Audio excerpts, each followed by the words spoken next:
Hello and welcome to my new video. Today I want to do a comparison between wide-angle lenses. I want to compare 15mm and 24mm, and I want to show you how these different focal lengths look like. Since I am using the Micro Four Thirds system, I will use the LAOWA 7.5mm, which is 15mm in full frame, and the Samyang 12mm lens, which is 24mm in full frame. In the first part of this little series I will show you some photographs I took with both lenses, and in the second video I will show you some video footage and how these different focal lengths compare in video. In landscape photography, 24mm is already quite wide and you get also a lot of details in the picture. For some scenes maybe 24mm isn't enough. In this example the river does a huge 180-degree turn, and to get the whole river into the picture you need 15mm.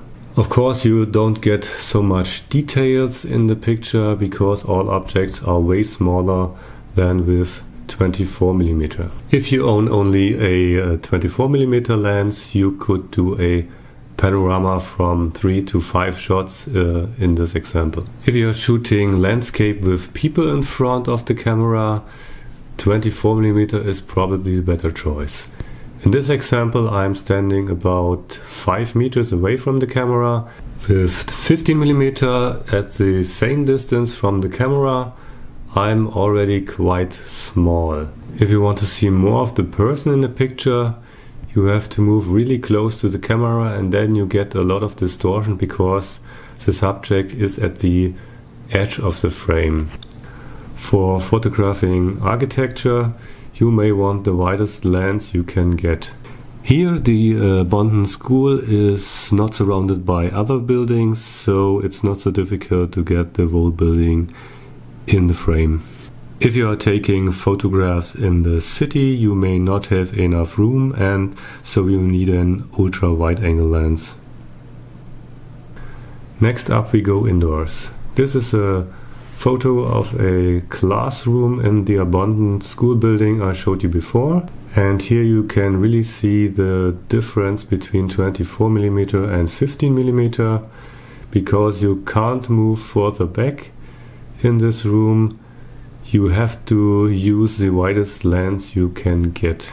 With 15mm you get more of the side walls in the picture and you really get the feeling that you are in the room. So when photographing indoors, the ultra wide angle is almost always the better choice. One popular use of wide-angle lenses with wide open apertures like this LAOWA f2 and this Samyang f2 is astrophotography. I did take photographs of the Milky Way with both lenses, but not from the exact same spot. The main difference between the two lenses is of course the LAOWA has a wider field of view and you can expose longer because the shorter your focal length, the longer you can expose before the stars are starting to move in the picture. So you can expose 20 seconds with the 12mm or 24mm equivalent, and you can expose for about 30 seconds with the 7.5mm, which is 15mm equivalent in full frame. In the last pictures I want to show you the limits of wide-angle lenses. Here we have a picture of a really big castle, and with 24mm or with 15mm you don't get the whole castle in the picture. So in such cases you really need to take a panorama if you want to get the whole building, whole castle or whatever in the picture. In the next part of this series I will compare some video footage of these two lenses. I hope I will get that video done soon. So I hope you enjoyed this video and found it useful, and I hope to see you next time.